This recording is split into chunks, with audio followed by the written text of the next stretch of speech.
সন্ত্রাসী সংগঠন ছাত্রলীগের রাজনীতি নিষিদ্ধ করা হয়েছে। ভাই গুপ্ত রাজনীতি করলে তো ছাত্রলীগ করবে, ছাত্র শিবির কেন গুপ্ত রাজনীতি করবে? টোকাই যারা আছে, আদুবাই যারা আছে, যাদের বয়স 40-50, যারা এখনো নিজেদেরকে শিক্ষার্থী পরিচয় দেয়, তাদের থেকে ক্যাম্পাসগুলোকে আমরা রক্ষা করতে চাই। আমরা ছাত্রদল এবং ছাত্র শিবিরের এই সন্ত্রাসী কর্মকাণ্ডের তীব্র নিন্দা এবং প্রতিবাদ জানাচ্ছি।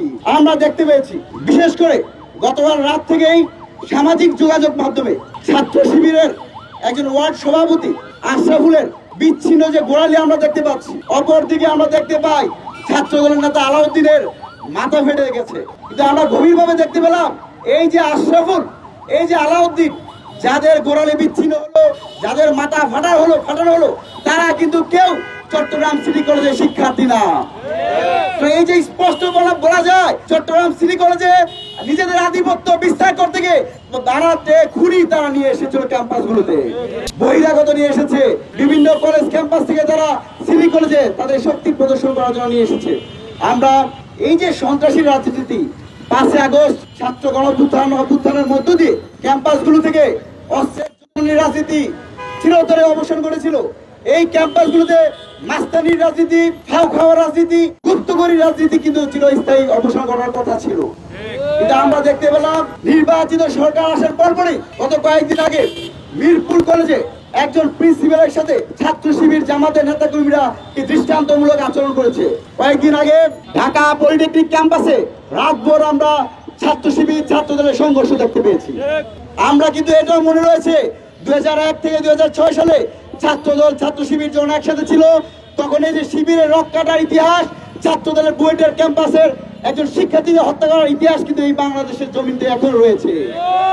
কিন্তু আমরা অভ্যুত্থানের মধ্যে দিয়ে স্বৈরাচার ফ্যাসিবাদের বিরুদ্ধে কাঁধে কাঁধ মিলে লড়াই করার কারণে আমরা তাদের ইতিহাসের যেই নৃশংস ঘটনা ছিল আমরা তাদেরকে মাফ করে দিয়েছিলাম। কিন্তু এখন পুনরায় যারা আবার ক্যাম্পাসগুলোতে অস্ত্রের জঞ্জানি করতে চায়, তাদেরকে কোনোভাবেই শিক্ষার্থীরা বরদাস্ত করবে না।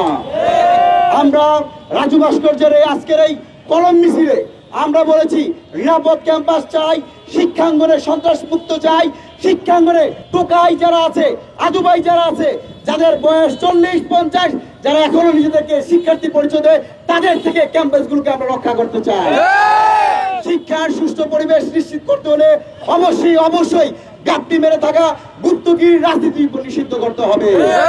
আমরা জানি বর্তমানে সন্ত্রাসী সংগঠন ছাত্রলীগের রাজনীতি নিষিদ্ধ করা হয়েছে।